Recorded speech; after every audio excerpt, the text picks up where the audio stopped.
السلام علیکم ورحمۃ اللہ وبرکاتہ۔ پروگرام میری پہچان میں ایک مرتبہ پھر آپ کا خیر مقدم ہے۔ مہمان شخصیات ہمارے اسٹوڈیو میں موجود ہیں۔ پہلی نشست پر تشریف فرما ہیں ڈاکٹر زنیرہ عنبر صاحبہ اور ان کے ساتھ تشریف فرما ہے محترمہ جہان شاہ صاحبہ جو کہ اسلامک اسکالر ہیں۔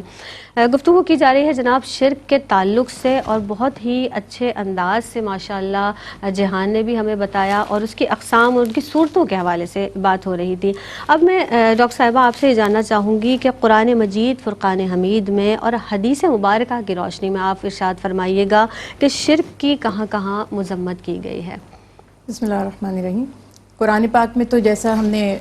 ابھی ابتدا میں بھی بات کی کہ دعوت کا نقطہ آغاز ہی توحید ہے، اور جب ہم دائرہ اسلام میں داخل ہوتے ہیں، کوئی بھی شخص اگر ارادہ کرتا ہے اللہ اور اس کے حبیب محمد مصطفیٰ صلی اللہ علیہ وسلم پر ایمان لانے کا، تو سب سے پہلا اسٹیپ اس کا یہی ہے لا الہ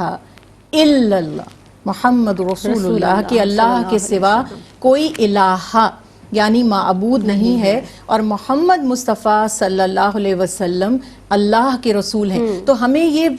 پیغام کس کے ذریعے ملا کہ اللہ وحدہ لا شریک ہے۔ ہر دور میں آپ دیکھیں قرآن پاک سے بھی یہ واقعات پتہ چلتے ہیں کہ مختلف قوموں نے کس طرح اللہ کی ذات میں مبالغہ کرتے ہوئے، غلو کرتے ہوئے بہت ساری چیزوں کو، چاہے وہ پتھر کے مجسمے ہوں، چاہے وہ سورج چاند ستارے ہوں، چاہے کوئی نفع دینے والی چیز ہو، چاہے خوف زدہ کرنے والی چیز ہو، اسے اللہ کے ساتھ شریک ٹھہرا لیا۔ تو قرآن پاک میں سختی کے ساتھ اللہ سبحانہ تعالیٰ نے اس بات سے روک دیا کہ اللہ کے ساتھ کسی کو شریک نہ ٹھہراؤ، تمہارا اللہ کے سوا کوئی معبود نہیں۔ اور یہ جو پیاری بات آپ نے بھی اپنے انٹرو میں بتائی تھی کہ لا یغفر ان یشرک بہ ویغفر ما دون ذلک لمن یشاء،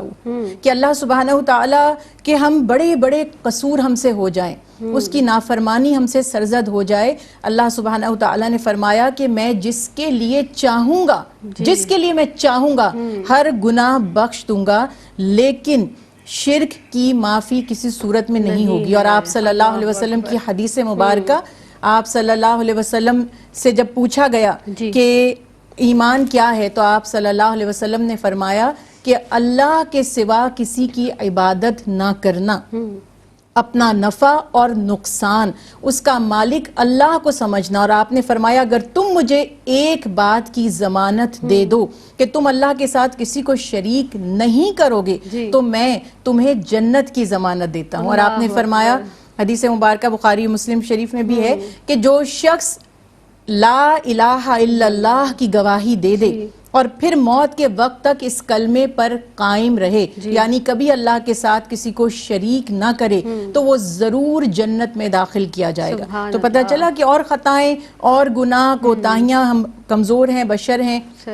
ہم سے ہو سکتی ہیں، ان کی معافی کے امکانات بھی ہیں، اور فائنلی اگر اللہ سبحانہ وتعالی چاہے معاف فرما کر، اور اگر چاہے اس کی سزا کے بعد ہمیں بہرحال